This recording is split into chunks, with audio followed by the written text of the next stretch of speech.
Hey guys, it's Brendan Ayer. Before we get started, if you like the show, make sure you subscribe, rate it, review it. All that stuff helps. Follow us on social media, Shitbrains Show on every platform. We even got YouTube. We got a Facebook group. And if you want bonus content, go to patreon.com/shitbrainshow. And if you have questions you want answered on the podcast, hit up shitbrainshow@gmail.com. Enjoy the program. My brain is shit, man. It's shitty. Like it doesn't function properly. It just does whatever it wants. Life's still pretty good. This is Shit Brains. Hey guys, welcome to Shit Brains, the comedic mental health podcast. My name is Brendan Ayer, and I have a shit brain. I got 6 officially diagnosed mental illnesses, but when we say shit brain, we're proud of it. Okay, if you're out there suffering with mental illness, I proudly proclaim your shit brain. I triumph over my shit brain like the great Charlie Sheen. And I'm joined, as always, by my co-host who looks like he's fucking dying, Jimmy Graham, who's an undiagnosed shit, diagnosed by me as a full-on shit brain, but no doctors have gotten involved, right? Nope, no health insurance. Mm-hmm. Fucking riding it out, baby. Yeah, just ride the lightning. Just not the right way to deal with your mental health issues, but we're gonna get there through this podcast. We're gonna figure it out. Yeah, and before I introduce I'll introduce our guests first, and then we're gonna delve into why you look like you're fucking being interrogated in like a Eastern Bloc country right now. So hot in here. That's the problem, Jimmy. Just the heat. Okay, great. Yeah. We're joined today by a good buddy of mine, just a heavy hitter of a stand-up, and you've seen his writing on the marvelous Mrs. Maisel. Noah Gardenswartz. Noah, what's going on? Not much. Happy to be here. Jimmy, I think you look great. Thanks, man. Look at that smooth lie. Jimmy, if you're not watching the video of this, Jimmy just looks like the, I don't know if you've ever seen like a picture of the guys as they're saying their last words before they lethally inject them. You look like one of those guys. Suck my dick. I regret nothing. Yeah. I regret absolutely nothing.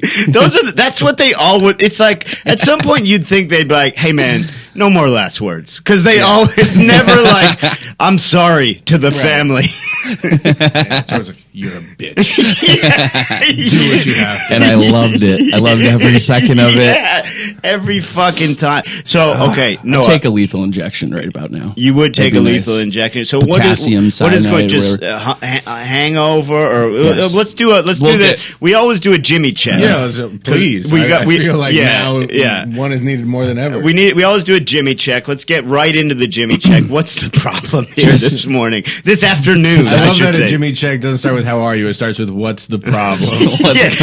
There's never been a Jimmy check that's like, hey, what's going so well for you right now?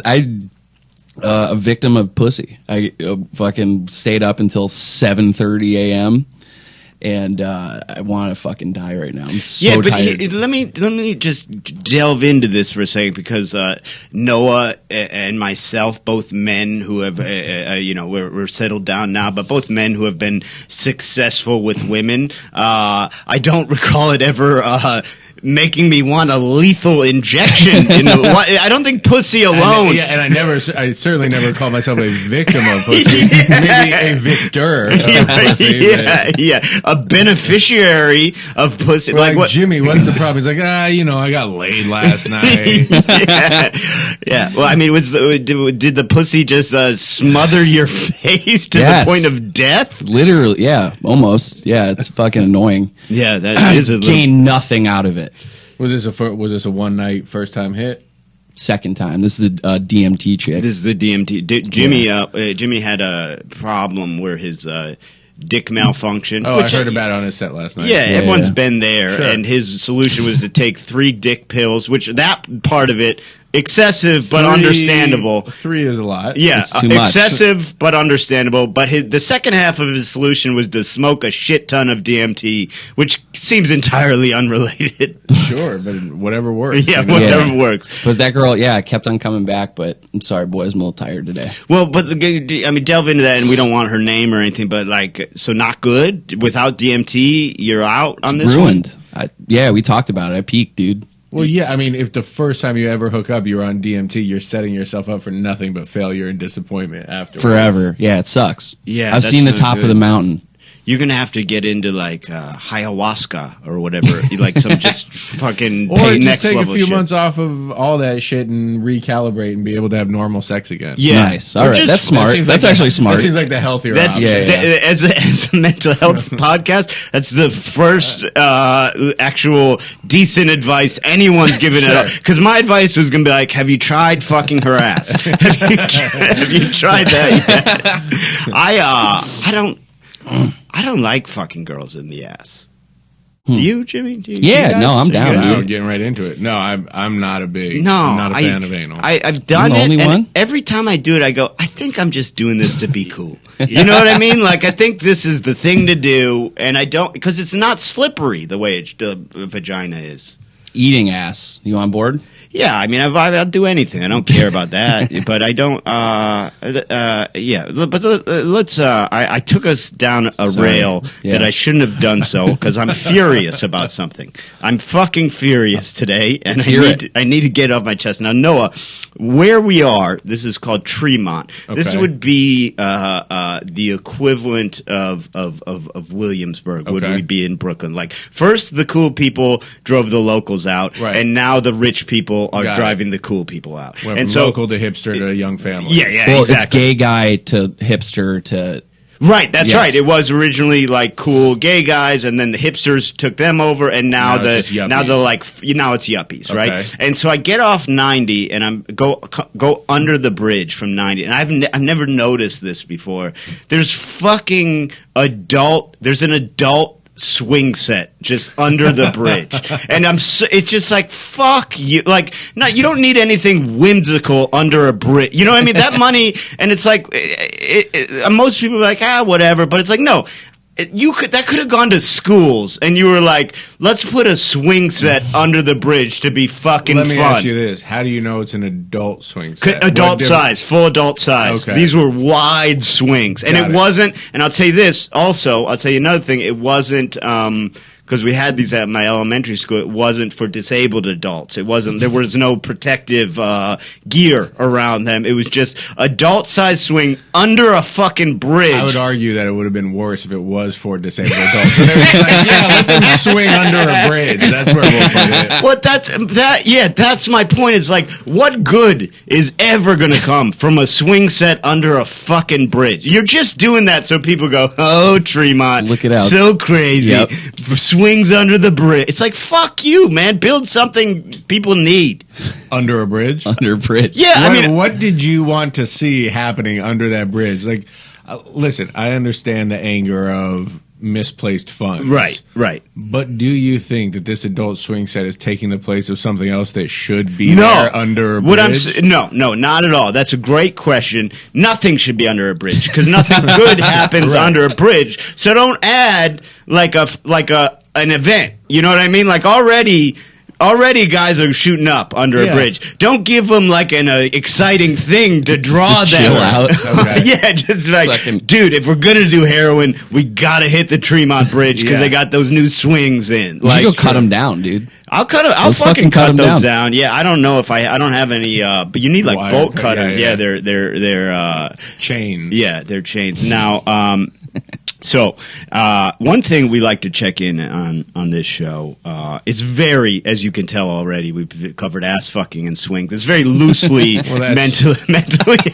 That's what we call the 1-2 punch on a podcast. I've never done a podcast that didn't start with anal sex and then go into like heroin swings. Swings, Yeah. yep. We are. I am fascinated. Are you familiar with the app Nextdoor? Is Esther? Is your Yes. wife into it or anything? Or No, so I signed up for it when we first moved to our like we moved from Brooklyn to LA recently, but when we first moved into our Brooklyn apartment, I signed up for it on Esther's urging and instantly regretted it because I get like 7 emails a day of what the fuck is happening in the neighborhood, and I've tried to unsubscribe, and it's still impossible. Just doesn't stop. No, you're locked in forever. And so I'm endlessly fascinated because my sister was real into it, and then Amy got into it, and I'm like, I'm fascinated because of how ridiculous the stories That's from what around the neighborhood. They were into it to like keep track of the neighborhood. I'm they into it. Sincerely cared. And Yeah, you're just like, look at this bullshit. I'm into it for like the stuff. Like the other day, some lady was like posting, like I need to find a way to stop these elementary school kids from cutting through my yard. And this guy was just like, get a gun. No, this guy was like, you need to get a Belgian Memoir attack dog, and it'll only happen one more time. Like, dude, they don't need to kill the kids. And so this week, a lady posts that she lost her cockatiel, and the first response was this just really genuine response of this guy going, I keep my eye out, but if I see him, I don't know if I'll be able to get him because he can fly. It's like, yeah, that's fully true. Fair, like, lady, fair. your bird's gone. It's a bird. Like, there's no getting it. But so I like to. I love how that guy just gave up on himself. But he also was like giving the information everyone needed to know. You're not catching a fucking bird. Like, no, I can't catch. If I may. Yeah. I think that was entirely based on your interpretation. Like the reading that you gave was very sincere and like a sweet guy. Yeah. I would have read that as sarcastic, like, yeah, I'll keep my eye out, lady, but it can fly. It's a bird. So I'd have been like, this guy's a dick, whereas you're like, this is the sweetest man ever. Yeah. Either way, and you might be right. Either way, he's giving information she needed to hear. Like, either way, hey, you can't get your bird back. Like, I don't know how well it's trained, but usually so I was fascinated by the observational fact. So I was like, Jimmy, you got to get next door. So now we're covering double areas, right? Okay. What I failed to take into account was you can't tell Jimmy to just observe something. He became an active participant in next door. Immediately. Jimmy, can you please read your first post on next door? Yes. Jimmy Graham, Gordon Square. Scientologist, new to the area. Hey neighbors, I'm new to the area. I've been living there for 12 years. New to the area, and I'm looking to make some new friends. Was wondering if there are any like-minded Thetans in the Gordon Square neighborhood that wanted to link up, maybe do a quick audit or something. Or if anybody is, say, lost in life or on drugs and needs a new outlook, please let me know. Psychiatrists need not apply. Amazing. Yes. But What a great post. well, do you think, because I am deathly afraid of Scientology. I think if there's any... I think I'm saying great post in accomplishing exactly what Shit for Brains Jimmy Graham is trying to do by joining next door and ruining the neighborhood he's been in for 12 years. Yes. Because my immediate thought was like, if there's any organization in the country that like if you did that for the KKK, I'd be like, those fuckers don't don't have a there's reach. 11 of But them. the Scientologists, I'm like, if anyone were to monitor the global next door network and like come after us, it's those crazy motherfuckers. Yeah, I mean, you might have bitten off more than you can chew, and I wouldn't be surprised if like some people came and knocked on your door for an audit soon. That's fine. Yeah. I'm good with that. Yeah, so how was the response? Well, Lucretia Muhammad replied, "Greetings. Can you tell me if you know of an org here?" Wow. Okay. So you're already bringing people into the fold. Oh, yeah. And then it started getting kind of hot. Zach was like, "It's a scam and a cult. Beware." Good. Yeah. And then this guy, if you enjoy giving away your money, time, freedom, and self-worth, then maybe this is for you. I love if someone's like, then it is for me. I knew the ones. Lucretia's like, why do you think I'm interested? Yeah. The ones. You're in LA now. You better be careful, dude. I see him all the time. Yeah. The one Scientologist I ever was friends with, this dude, Oliver, in my college, he had half of one semester to graduate, half of one fucking semester of college, and they convinced him. He joined the Sea Org, which is like the priesthood. They convinced him like, no, that's unnecessary. He spent all that money, all that time, and they were like, no, dude. It was 1 month left, and they were like, no, like you come now, and he went. But Oliver and I was so mad about this in college. Everyone, and like my college was super liberal. Like have you ever seen that movie PCU? Yeah. Great movie. PCU is it's supposedly based on a combination of Oberlin and Wesleyan, where I went. And at the beginning of the movie, the opening shot is Wesleyan's campus, where I went. And so it was like real progressive for how long ago it was. And so there was this naked party, right? And this dude Oliver gets a boner, and then as one does at a naked party, exactly. And then there was this huge like women's movement that was like demonizing. And I was like, "What the fuck, man?" He was that's how you become a Scientologist. Yeah, exactly. That But I was rules. like, "You're mad at a guy for his dick getting hard at a nude party? Like that's ridiculous." Was he using his boner for anything inappropriate? Like once he got hard, was he walking around flaunting it, or was he kind of in the corner in shame? Here's the thing. I would have probably tried to hide my boner a little better than Oliver did, but he wasn't like rubbing it on people. You know what I mean? Like he was if Oliver was packing heat, maybe he was proud. He was. That's the thing, and he was a little guy too. Yeah, nice so it was dick. like, so I was like, this is good for him. I thought when I saw it, I was like, great. This is. Oh, look at little Oliver's got a nice piece. Well, and I was like, this is the publicity a little guy like that needs. You know, like get it out there to the camp. I didn't think it was going to be like heat coming down on him. And then he ran away, joined the fucking Sea Org. Nice. Literally, like that's a direct catalyst. That No, party happened. And then, no. Like apparently he had grown up with like cousins in Scientology. That party happened like so the boner story junior completely year. irrelevant. The boner that's story, just a fun Oliver anecdote. that was just like, oh, if I'm going to think of Oliver, I only remember two things about Oliver, and that's that he joined the Sea Org, and people got mad because he got a boner when seeing naked women, which to That's me a is fucking I'll nightmare. tell you what, Oliver's batting 1,000 in terms of being interesting. Yes. Like the two things you do have to say about Oliver, Yeah. I'm all in on Oliver's stories. God damn. Imagine everybody just getting pissed at you for your boner. Well, and that was the thing. It was like, man, Isn't that Catholicism? yeah, Basically, yeah. That or is as my Angela, religion. Angela L says, the power of Christ compels you. The power of Christ Really? compels you. Did she put that into the Scientology post? Yes. I love that she thinks like that works. A, that works. B, that works via the internet. Sure. The power of Christ compels you. Not only does that not work in person, it's definitely diluted. Let me ask you: do you put a picture up on Nextdoor, like I do? So, like, will people? Is your photo attached to the Scientology post? Not yet. It will be. Yeah? Eventually. Yeah, I gotta take one. You're working towards that. Yeah. And are you gonna look like a Scientologist in your photo? Yep. Probably more Mormon. How do Scientologists dress? I feel like they dress like Mormons. Yeah, Yeah, Like they black dress very coat, white- plain. Yeah. Maybe you could go with like a Tom Cruise picture as like a tribute. It's my guy. Will Smith. I'm gonna try to get pussy off of Nextdoor.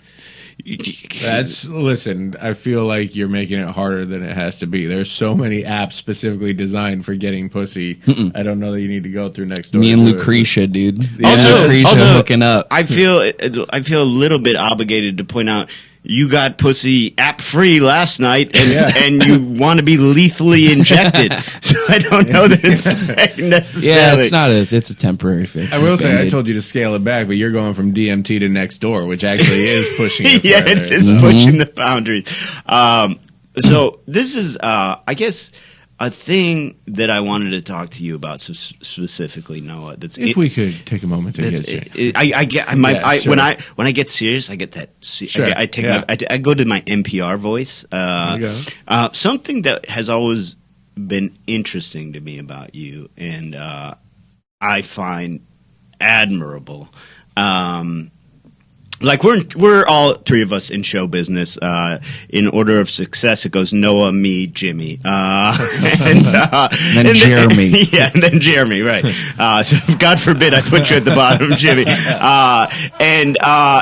There's ups and downs, right? There's always going to be ups and downs. There's rejections. There's gigs you get.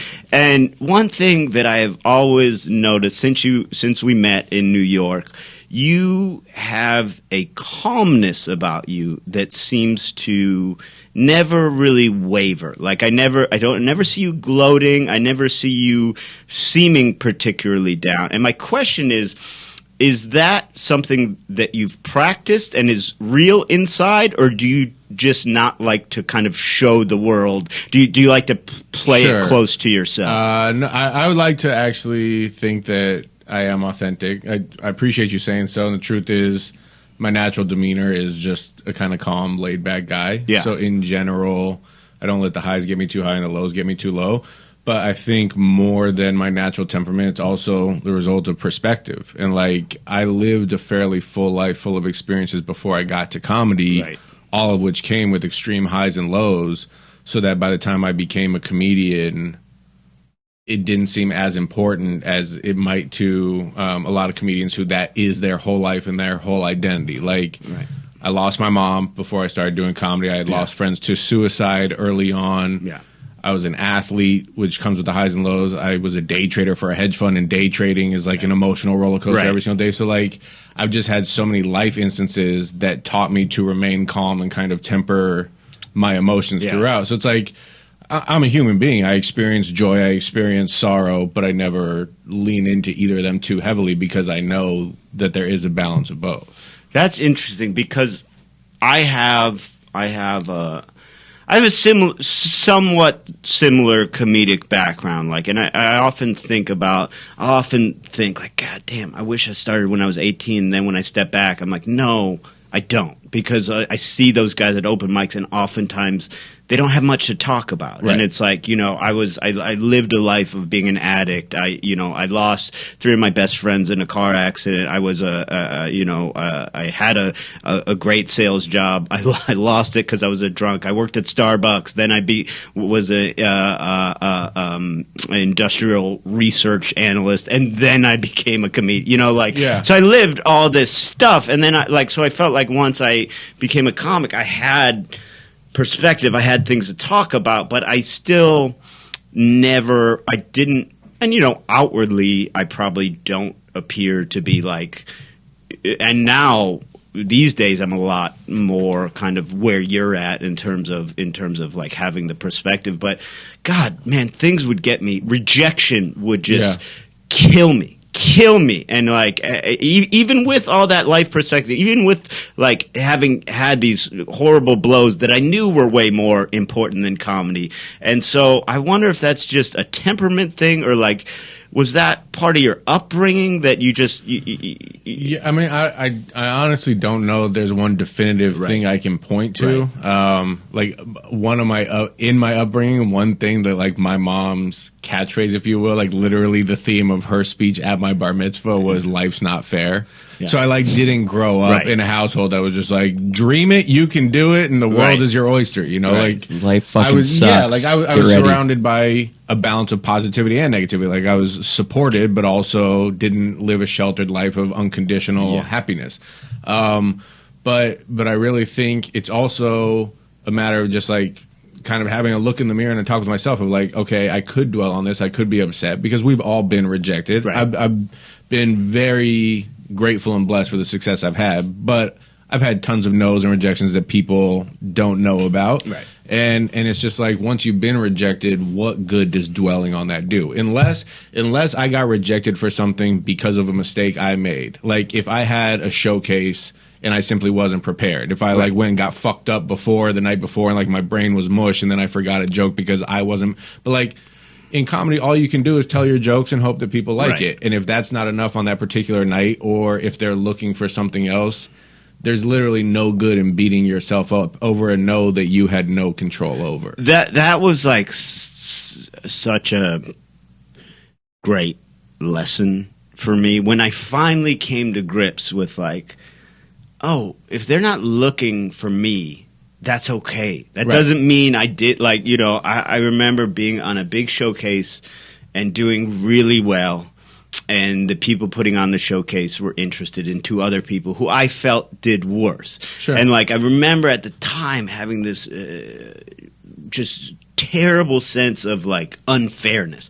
And then like over time, it occurred to me like, no, I chose to get into show business. Exactly. I made this choice, and if I'm going to try and if I'm going to do that, you can't delude yourself and think it's a joke-based meritocracy. They don't give a fuck about stand-up. That's the other thing which you just hit on, which is so important to remember, is like, no one owes you anything in stand-up, or no one's going to feel bad for you because you are completely putting this on yourself. Right. Like, you want to do stand-up, that's great. More power to you, and I hope you succeed. Yeah. But guess what? If you don't, this is something you completely are doing of your own volition. Yeah, I talked to this guy, and I was good enough friends with him that I could be this blunt with him, but he was mad.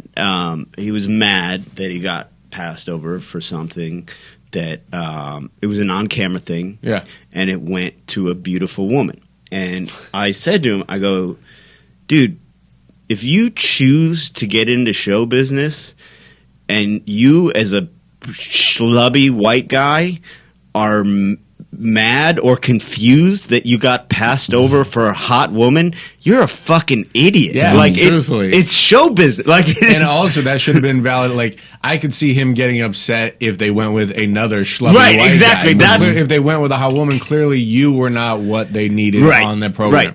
So yeah, there's a lot of that, you know. Yeah, that's why it's a freeing feeling when you realize, like, you're really competing with no one, you know, like, but if you're competing with anyone, it's guys that do exactly what you do. It's like, and also not to be like too kumbaya, everything happens for a reason, but I'm being honest when I tell you some of my biggest disappointments or things I was upset about at the time for things that I didn't get that I thought I should have gotten. Yeah.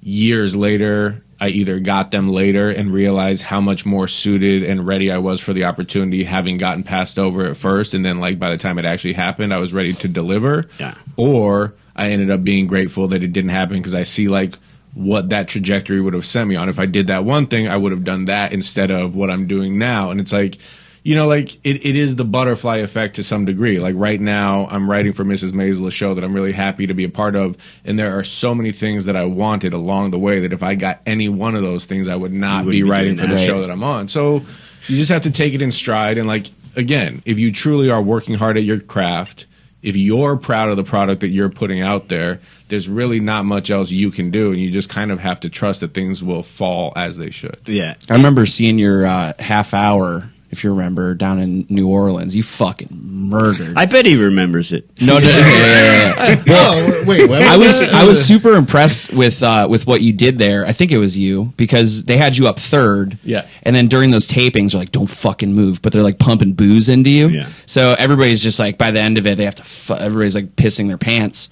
And then you were like, fuck that. Like, send the host back up, do an intermission. And then, dude, you murdered. I appreciate that. And I do have to give a lot of credit and a shout out to Anthony DeVito, who was the warm-up guy, because they had an odd number of people that year. And I was literally the only show where there were 3 comics, and I was going third of the 3, which to some degree I took as a compliment because it's like a vote of confidence. But at the same time, it was like, I'm going to get an exhausted crowd who's been stuck. And you know how show tapings go. Right.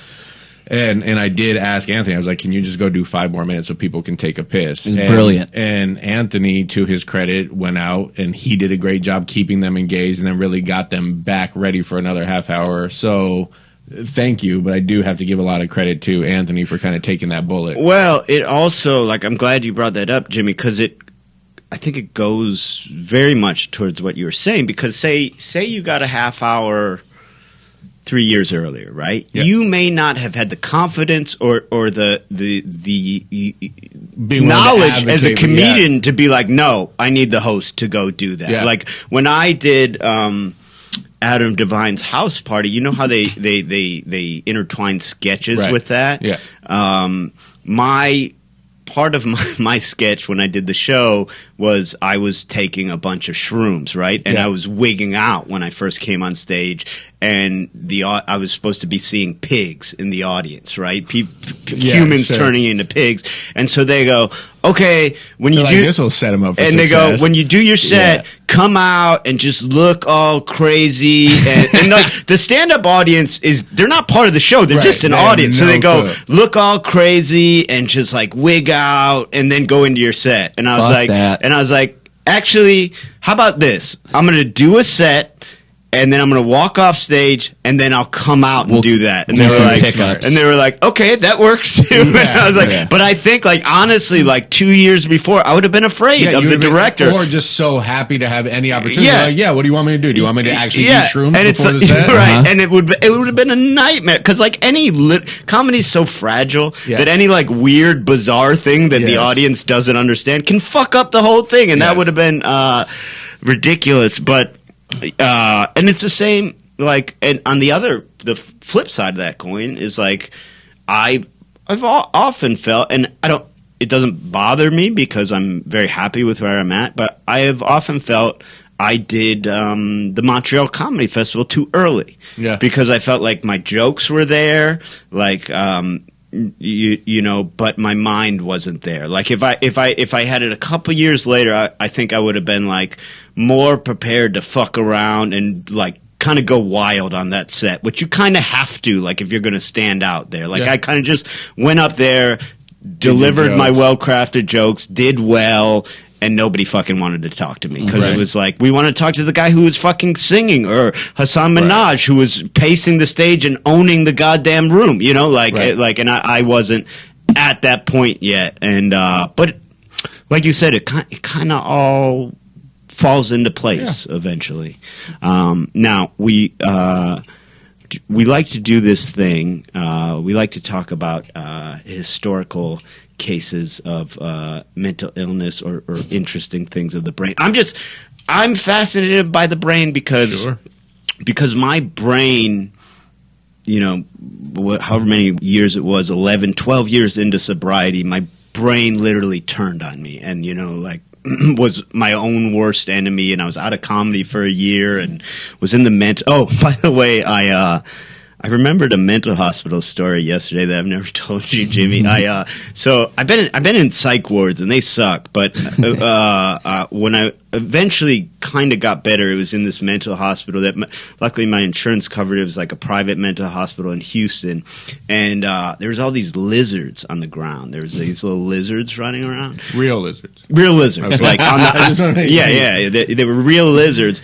And the outside of my room, I was on the first floor. It had a ledge, and it was sunny, so like a lizard would hang out there. And one day I was sitting in my chair in my room, and I was talking to it, but like I knew it was a lizard. You know what I mean? Like, it was like, you know how you talk to a dog or whatever, and I was just feeling shitty about my life. Shawshank. And yeah, exactly. And so this nurse walks by, and I see her, like, give this crazy look into my room and then keep going down the hallway, and I go, I know it's a lizard! Yeah. I know. And so then she just keeps fucking walking. So then I get called into my psychiatrist the next day, and I go, hey man, I knew that was a lizard I was talking to, and he wasn't going to talk back. And the psychiatrist goes, the fuck are you I just called you in because we have to change your medication, but sit down and let's talk about this lizard. And I was like, oh, you were just looking for some kind of connection with any life. Yeah. Ended up like getting 2 more weeks added on. Yeah. They were like, double medicine, time for bed. But it's intermission time. hey guys, it's Brendan. Sorry to interrupt. I just have to tell you, if you like the show, we do a bonus episode every week, plus tons of other content. Go to patreon.com/shitbrainshow. All right, back to the action. We're happy to have you with us tonight and hope you'll come back often. But I'm fascinated by the brain and like how it can, you know, the brain and the heart are the most important organs you have, but it can work. The dick and the penis. If we could rewind and just hit pause, I would have bet you $100 he was about to say and the dick. I knew it was coming before you said it. I love it. They gave Jimmy a choice and he's just like, take my brain, just leave my cock. That would rule, dude. But so I find it just like endlessly fascinating, the amount of things that can go wrong, can go right, and the way it can work, and all the different things that happened to me and happened to other people. And so there's this guy in 1848. His name was Phineas Gage was his name, and Strong name. strong name. That's a sick fucking You don't name. get names like that anymore. a porn name. Phineas Gage is real good. Yeah, Phineas Gage should be like in a Dickens novel, you know, just like or like you James said, or in a Joyce, porn. yeah. Yeah. So he was on a blasting crew for the railroads. Okay, Not- we're not- going porn. He was on a blasting. Jimmy literally can't Yeah. contain it. He's like, you said Phineas Gage blasting. Yeah. Blasting. He was on a blasting crew for Vivid Video. No, for a railroad company, and so when you have trains can only go up a certain grade, right? So you have to blast through mountains sometimes, and the way you do that is they drill a hole, they put TNT down it, and then they tamp with a metal. Basically, like a long, thick metal rod. I know, sorry.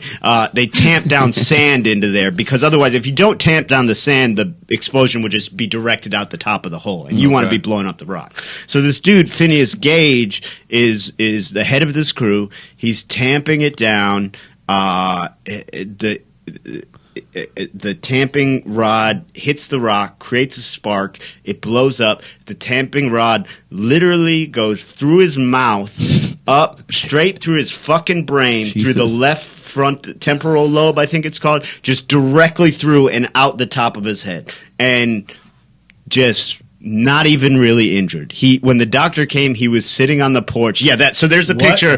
There's a picture. When the doctor When the doctor came, he was sitting on the porch going, I don't think it's that bad. And They don't make men like that anymore. Fucking Now, Phineas Gage. Jesus. So this is what's crazy, right? So so for those of you not watching the video, it's insane. It's like, if you look at what happened to him, there's honestly zero chance you would say he survived. And he survived, he survived easily. Like, it wasn't even much of a problem. Just went right back to work the next day. Well, no, here's what's crazy. This is what's crazy about your brain. So Phineas Gage was like this kind of like Christian, like really hardworking, like good at his job.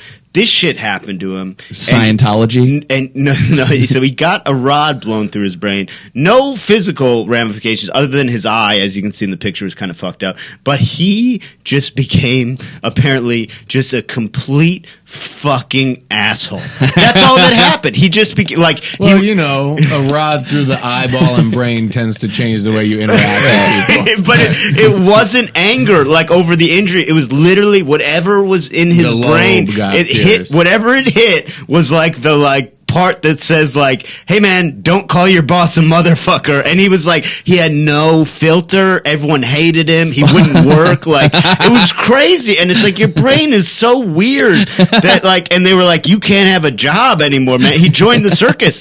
This guy fucking rules. Yeah. Jimmy is changing his name. Yeah, my name's Gage. What's up? Jimmy Gage. Jimmy is Gage. Jimmy is Gage. Jimmy's gonna be at home just experimenting with blasting poles through his head.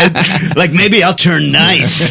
Yeah, that's fucking awesome. Yeah, dude. it's crazy. And he had to join the circus. Yeah, because they were like, "Hey man, we'd love to give you your job back." They tried. Well, the railroad also has tried. the best excuse ever, because if you didn't know him and he was an asshole, geez, what the fuck is that guy's problem? Well, he actually did get a rod blasted through his brain. So Built-in excuse. I hope he just carried around that drawing of a skull with a pipe. When he's like, "Fuck you, lady," and she's like, "What?" And he's like, "Oh, look," just points at the picture "No, man, this happened to me." Yes, there'd be no tip for you. I'm sorry. Fuck you. But it's funny, you read about them, they tried so hard because obviously, you didn't have much protection. What did he do in the circus after that, though? Was Nothing. He Just was that was be an asshole. So that was or back. Just point to your eye. Yeah, that was back in the very early days of I don't know if you know about So do you know how P.T. Barnum made his first money? I do not. He just found an African American woman who looked extremely old and just toured the East Coast saying, "Come see the 140-year-old woman." Wow. And she was just 90, and it was like that was his whole bit. So it was like before TV, like guys just wanted to see a guy that had been blasted through the head, you know. And then he made money the second season of the run because all the newspapers were like, that lady's fake. It's an animatronic lady, which animatronics didn't exist. Sure. So he, being P.T. Barnum, wrote in surreptitiously to the newspaper, she is animatronic. And so he made another run through where they were like, come see the fake, really old lady. But yeah, so it was back like they would do weird shit where like, the early days of the circus, one of the acts would just be like a Chinese guy. But it was like honestly, but when you think about it, it is like, that sounds horrific and terrible, but when you think about it, it's like, yeah, if you lived in fucking Nebraska in 1820 and there's no television and there's no, you've never seen an Asian person, you know, like 2021 probably in some parts. Yeah, 1820. We could fucking forward 200 years. Yeah, we could tour it up right now. Yeah, but that's about all I had for the day. That was awesome. What do you think, Jimmy? What do you got? I got nothing. I got about. He didn't come in with a full plate. I'm sorry. I was late yesterday. At least I was on time. Well, you were on time. Yeah, you were on time. You're doing great. Small Jimmy. victories. And this is the thing, Noah. This is the kind of the subtext of this podcast is because I have a lot of faith in Jimmy as a comic, as a human being, and so this. As he should. He tries to pretend like he's a piece of shit. But he's a good boy and that's a good the comic. thing. He is right. He's a good boy, a good comic. So this podcast, good man. We're like, he's a good boy. Yeah, I know. What the fuck? I pretend it's about mental health, right? Pretend it's about giving guests a platform, but it's really. Over the course of 4 years, I'm going to save Jimmy and create. You are going to become this monster of self-confidence. Yeah, you're going to become a man that believes in himself, whose dick works. My dick finally works. Yeah, you don't need DMT, none of that. You might even stop wearing a nose ring. I don't know. 31 that I just put in manically. Yeah.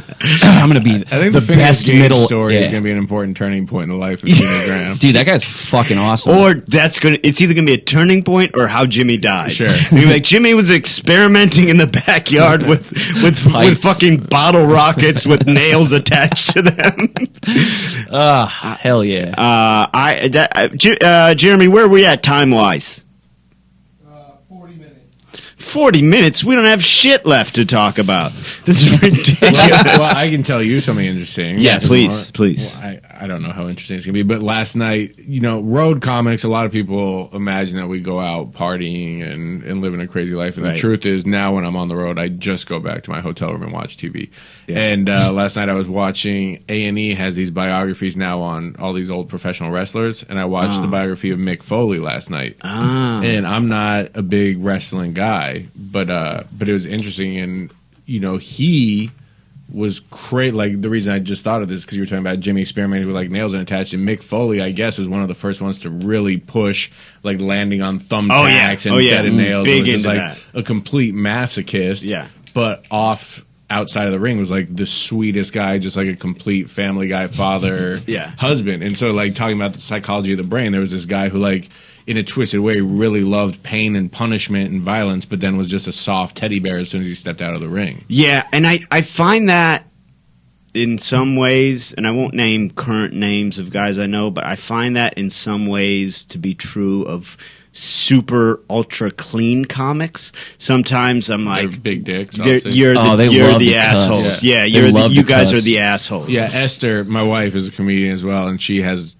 Like, she's joked in passing with me about, like, it's always the comedians who you think will be dickheads because of their acts are, like, the nicest guys ever off stage, and then it's the really nice guys on stage that are nightmares. Yeah, because they're hiding something. Like, I mean, the guy, who was that? There was, Jeremy, can you look up, what was the guy who was a comic who turned out to be a serial rapist. That was not Bill Cosby. No, I mean, there was a guy. There was a college comedian who was like squeaky clean, and he was raping someone on every fucking campus he went to. Just a complete. Like recently? I think this was like the '90s. Just a complete piece of shit. And it's like, yeah, dude. Say fuck in your act. Save a woman's life. You know, like what are you doing?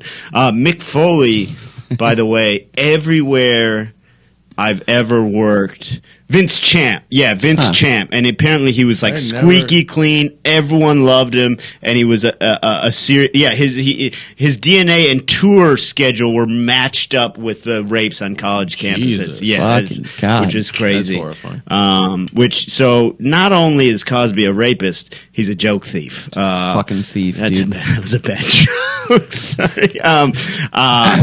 But everywhere I've ever worked that has worked Mick Foley has said because he's doing comedy. Because he does comedy, and everywhere I've ever worked has told me, the managers have been like, he's amazing. Because like you get some of these guys that aren't comics, like Steve-O, and Steve-O also, people like Steve-O's act because Steve-O, both Steve-O and Mick Foley do what the people want to see them do. They don't go up and think they're stand-ups. Like Mick Foley apparently sits down and tells stories 2.5 hours of engrossing wrestling stories. And the people who slicing his arm up, which is what Mick Foley fans want. Exactly what they want to hear about. And then Mick Foley's like, so I heard dating is hard. yeah.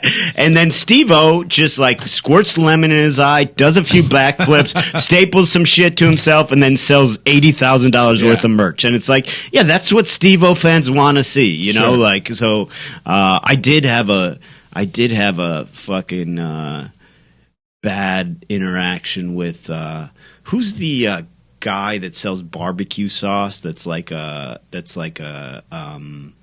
wrestling commentator. Do you know Jeremy? He was at Hilarities. I don't know. Jay. He wears like a hat. None of us are wrestling guys. No, he wears idea. a hat. He's like the Jim. Can you look that up for me, Jeremy? Get on barbecue this, dude. sauce. Yeah, whoever he is, I was headlining Hilarities, and fucking the show was about to start, and I needed to know something from Sam, the general manager. Sam's talking to this guy who had done an afternoon like wrestling show. And I was super polite. I was like, hey, I'm so sorry to interrupt. Sam, can I just ask you a question real quick? I can't remember what it was, but it had something to do with the timing of when we were starting. Yeah. Or no, he had said he might need me to go short. And yes, it's, what's his name? Oh, this guy was... Jim Ross. Yeah, Jim Ross. This guy was prominently featured in the Mick Foley documentary. Yes. I was staring at this guy all last night. Yeah, it was Jim Ross, and so I had to ask Sam something. I interrupt totally politely, like you would, but it was kind of an urgent ask, and he just goes, "We're talking here, Junior. Back off." That's exactly how an old wrestling guy who now sells barbecue sauce should behave. Junior. That's like very on brand. He called me Junior. I'm like, dude, you're trying to fucking hawk your barbecue sauce. I'm doing my work. How did you react? What? I was just like, I'm sorry, man. I got to talk to Sam. Like, I didn't blow up. You know, it's like he looks old now, and it's like I don't really blow up anyway. But I was also like, no, I am going to ask Sam what I need to ask him. Stood up for yourself. Yeah, like I mean, I think there was a time when I was drinking when I would have been like, what did you just say? Why did Brendan Air fist fight Jim Ross? You just go to headline your set covered in barbecue sauce. Sorry it took me a minute to bring that up, but I really didn't believe that was the right person because of how they looked. You thought there was another barbecue selling wrestling manager? Honestly, let's be honest. There's two of everything. We all think we're these unique snowflakes. I guarantee you there's more than two people selling barbecue sauce and doing comedy. Do you let me ask you this. Do you sell merch? I do not sell merch. And what is your feeling about it? So I'll never hate on any comedian doing what they can to make an extra buck. So I don't like shit on guys who sell merch. I've had to follow a lot of features who devote the last 5 minutes of their act to setting up a joke that will then sell T-shirts, which artistically I think is kind of cheap. I think the jokes are usually corny, but again, by all means, make your money. You're not making a lot as a feature. go for it. Right. You know, I'm never bothered by people who sell merch. I don't do it, one, because I'm lazy. Like, Right.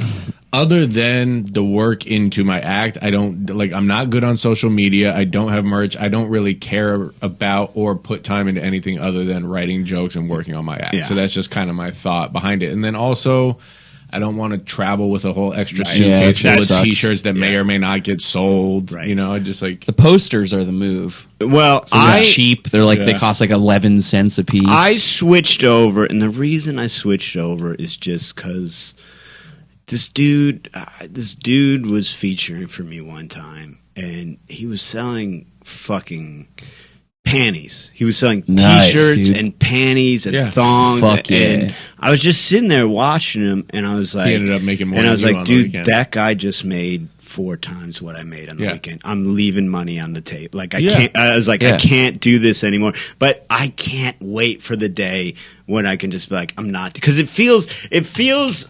And I got no problem with it. And I think the dirtiest fucking thing, the guys I have the most disdain for in comedy are headliners that tell features they can't sell. Right. Yeah. That's shitty. There's only a few of those guys, but they're pieces of shit. Because it's like, come on, man, people are you're Yeah. taking food out of someone's mouth. sure. You know, like, but also, clubs should fucking pay better.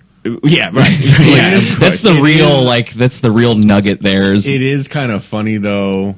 Well, not funny. It's actually kind of sad. But like when the feature and the headliner both have merch, and you almost like they both have their shit set up at the table, and you're watching people walk out and like have to choose between who they want. Right. And you're like watching one of the comedians get sad as the other one sells a shirt or a Right, CD or something right, like that. yeah, absolutely. And it's a weird thing because I hate it. I really hate it, and I do it because I'm like, you know, the level where I'm at, I mean, I don't have to. I'd be fine if I didn't, but it's like, you know, I have a kid. I want to be paid more, and so it feels so dumb when you're like, you're doing this thing that is, you know, I mean, look, I'm not going to sit here and claim comedy's fucking, you know, high art, but it is my art form, you know, it is what I put my heart into and work on. And then like a minute later, you're standing behind a table like, up, let me man? see if I have change Yeah. for a 20 for this fucking Download koozie you're about card. to buy Well, from me. I also might have been more willing to do merch if I had like a catchphrase or a joke that lended itself to a Right, T-shirt, but I don't right. even know what my merch would be. I went with koozies because they're cheap and easy to travel Sure. with, and it's, you know what it is. And because you got a beer drinking audience. Yeah, I mean, a lot of those clubs I do, yeah, for sure. Which is weird because I'm sober, you know. Yeah. And like, it's so funny also that this happens more than you would think, and a lot of the clubs I work will send shots up to comedians if people in the audience buy them, and I literally have a chunk in my act about sobriety. People still send shots up. The club knows ahead of time. They always send water. I mean, I usually have tried to tell them not to do it at all, but Right. they, like, some of these clubs are not turning down a shot of Right. Patron, Yeah. a $12 shot of $11, Patron. So they send water up there, and inevitably, no one is ever concerned. No one is ever So you like, take the shot. I take the shot up there, and it's water, and never Do once. you do a little fake like Yeah, well, that's the thing. Yeah, one a time suck in a Wichita, they like had sent up 5, and I was like, "Do I got to pretend to be drunk? Like, what the fuck are we running here? Now I got to Yeah. pretend to be drunk." But it's crazy because it's like no one's ever after the show been like, "Hey, man, are you all right? Like, Right. you just relapsed in front of an audience." Like, no one They gives don't a give a fuck. shit. Yeah, they like, don't- that was awesome, man. That's fucking sick, dude. Yeah, I will just getting back to the merch thing. There's there's a comedian who was one of my mentors in Atlanta when I first started. A guy named Drew Thomas, who's a very funny comedian. yeah. I know. Drew. And he used to have a catchphrase. I forget what it was. It was like "stick it in your eye" or "get in your eye," some shit like that you Yeah. would put. And he sold hand towels because it was about like wiping something out of your eye. And he would do the Stardome once a year, which is like one of the biggest Right. clubs capacity wise in America, and it's in Alabama. And he would order like 1,000 towels in Alabama colors and 1,000 towels in Auburn colors.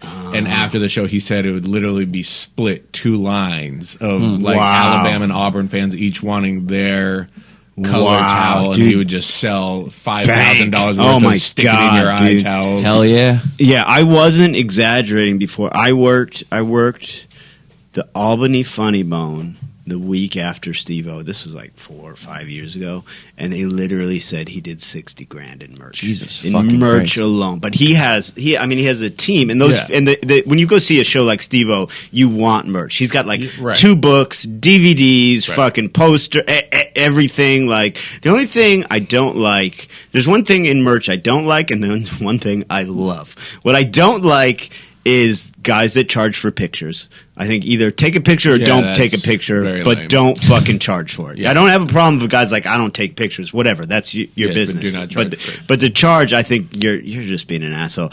But what I love is the guys that sell something just in no way connected to their act. Oh, yeah. That makes me Sure. laugh every time Sure. when the guy's just like, well, that was my act. After the show, I got these wallets. When you open them, fire comes out. Have you Yeah. ever seen those guys? Fuck yeah. Those Florida crew that sell fire wallets. And it's like, you didn't even have a joke about that. Nothing. You just you know are what- selling a gimmick. You know what you should start selling out of spite? What? Barbecue sauce. Hell yeah. Like, hey, Junior. Yeah. I should make that Hey, a joke and Junior's just sell barbecue barbecue sauce.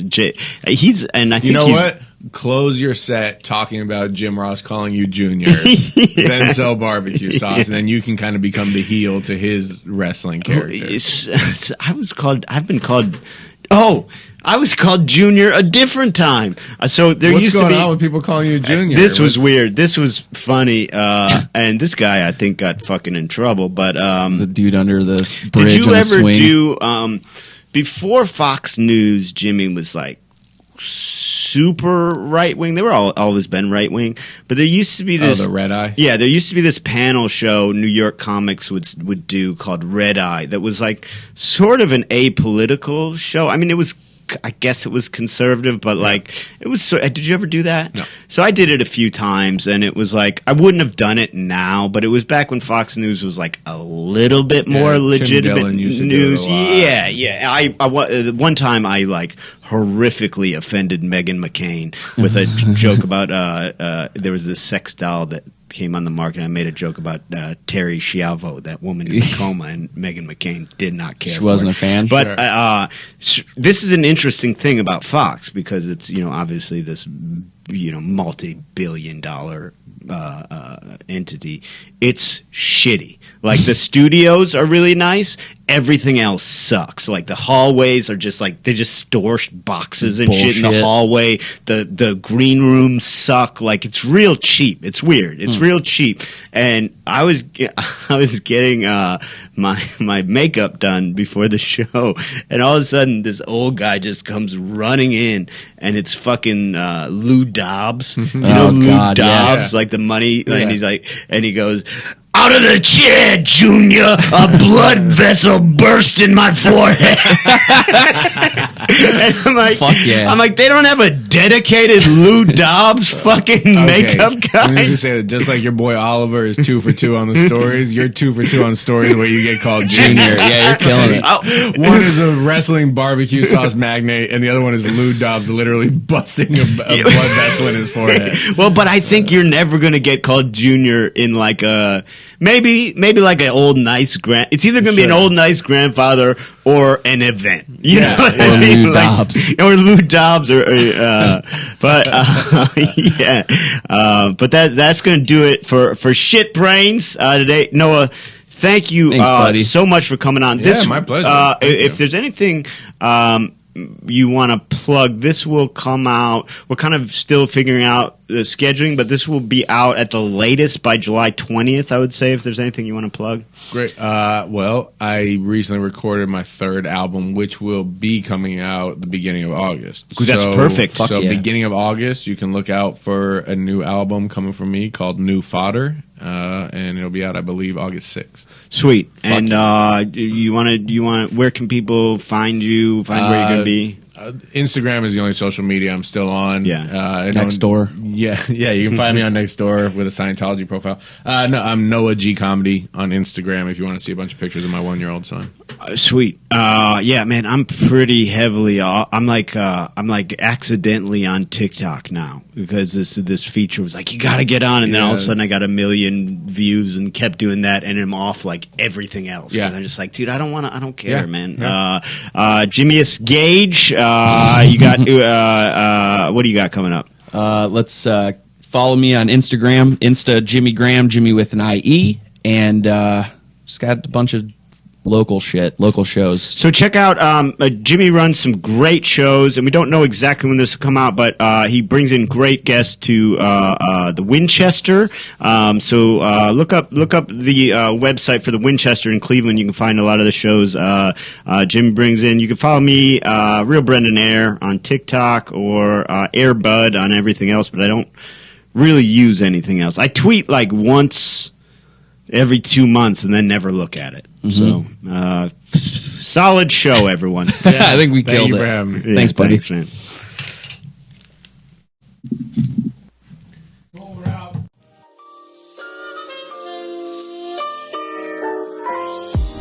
Hey guys, it's Brendan. Thank you so much for listening to another episode of Shit Brains. If you enjoyed the show, make sure you hit that subscribe button, you review it, you rate it, all of that stuff really helps the algorithm. Throw us a follow at Shitbrains Show on Instagram and Twitter, Shitbrains Show on YouTube. You can email us your questions at shitbrainshow@gmail.com. We even have, for you hardcore fans, a Facebook group where you can go and you can chat and meet up with other fans. That's Shitbrains Show on Facebook. So, and then of course, if you really like it and you want some bonus content, we're coming out with a bonus episode every single week, plus a lot of other bonus content. You're going to want to get on there and check it out. Go to patreon.com/shitbrainshow. Later, Shitbrains.